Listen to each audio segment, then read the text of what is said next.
has been another stunning week at the Justice Department, if you can believe it. The continued retribution campaign against Trump's perceived enemies, while at the same time the agency has come to the aid of his allies. We saw independent journalist Don Lemon, among others, in a Minnesota courthouse just yesterday, pleading not guilty for their alleged roles in disrupting a recent church service. Lemon says he was only reporting on the protest, not participating in it. The events before my arrest and what's happened since, so that people are finally realizing what this administration is all about. The process is the punishment. I will not be intimidated. I will not back down. I will fight these baseless charges, and I will not be silenced. Earlier in the week, we saw the DOJ come to the defense of Trump's former strategist, Steve Bannon, seeking to undo his conviction for defying a congressional subpoena regarding the January 6th insurrection. The U.S. Attorney for D.C., Jeanine Pirro, told a judge it should be done, quote, in the interests of justice. Also this week, Pirro's federal prosecutors tried and failed to secure indictments on charges of seditious conspiracy against the 6 Democratic lawmakers who released a video last year urging troops to refuse illegal orders. MS Now has learned that not a single grand juror was willing to go along with the indictments. Not one. Not one. Nary a one. Nary a one. Joining us now, Brendan Ballou, former federal prosecutor and former lawyer with the DOJ National Security and Antitrust Division, and former federal prosecutor Paul Butler, professor at Georgetown School of Law and an MS Now legal analyst. Guys, I want to just jump right into re-looking at the quote-unquote enemies list that the president has. This is element 4, guys. When you see the folks on the screen there, right? This is folks that have no charges, subpoenaed, indicted, some very happy ones on the right that were dismissed and or not charged. The thing that comes to my mind, Brendan, is what is not being investigated. They're spending so much time going after people that the president feel like has wronged him.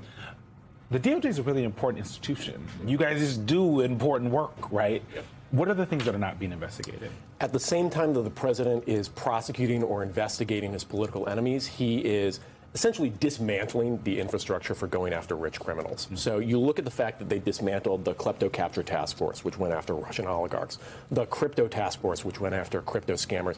They're literally planning to dismantle the entire tax division, which goes after rich tax cheats. So, they're really making it, this is a golden era to be a rich criminal in America generally. And then you look at, he's got his enemies list, but he's got his friends list, too. Yeah. And you look at any number of folks who have given contributions to the Trump Inaugural Committee or made business deals with Trump's crypto companies or other ventures, and then either saw their investigations dropped, their civil litigations dropped, or their criminal prosecutions dropped. These are extraordinary favors to be getting granted. Yeah. That's what you've been reporting on, Jackie. Yeah.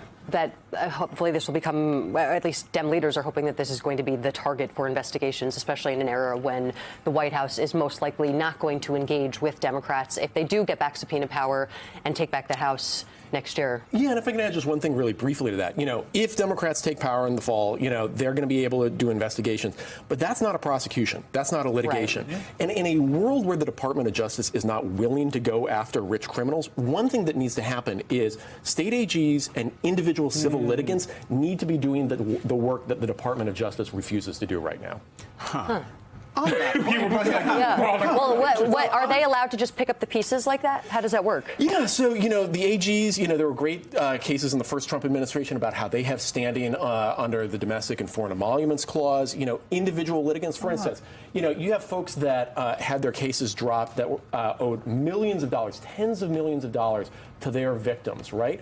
Those victims were owed money. It would be really interesting for some of them to be suing under civil RICO charges, under unjust enrichment common law claims. There's a whole range of creative causes of action that folks could be bringing right now to try to hold people accountable. So Paul, we're talking about things that a normal functioning Department of Justice would be doing, especially if that normal functioning Department of Justice had a normal and functioning Attorney General of the United States.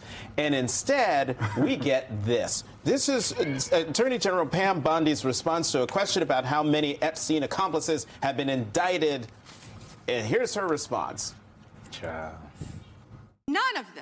ask Merrick Garland over the last 4 years one word about Jeffrey Epstein. How ironic is that? You know why? Because Donald Trump, the Dow right now is over. The Dow is over $50,000. I don't know why you're laughing. You're a great stock trader, as I hear, Raskin. The Dow is over 50,000 right now. The S&P at almost 7,000. And the NASDAQ smashing records. Americans' 401ks and retirement savings are booming. That's what we should be talking about. Paul, she is not the Secretary of the Treasury. She is not the Commerce Secretary. She is not the head of the Fed. The Dow! The Dow! The Dow! Every time I get in trouble, I'm going to say the Dow! The NASDAQ! She was going somewhere there. Like, she had a good point about Merrick Garland. She should have just landed that. But in that room, Go ahead, Paul. Sorry. In that room, she's got a few of the more than 1,000 women and girls who Jeffrey Epstein is alleged to have sexually trafficked. She refuses to apologize to those people, and when we ask or even who, look at them, like, she's talking about the Dow. She's calling Jamie Raskin a failed lawyer, and when we're asking, well, who's not being prosecuted? How about those 10 co-conspirators who there's evidence in the Epstein files that they were involved in procuring girls and women, setting up stuff? Kash Patel, Pam Bondi have been adamant that they're not going to be charged with any crimes.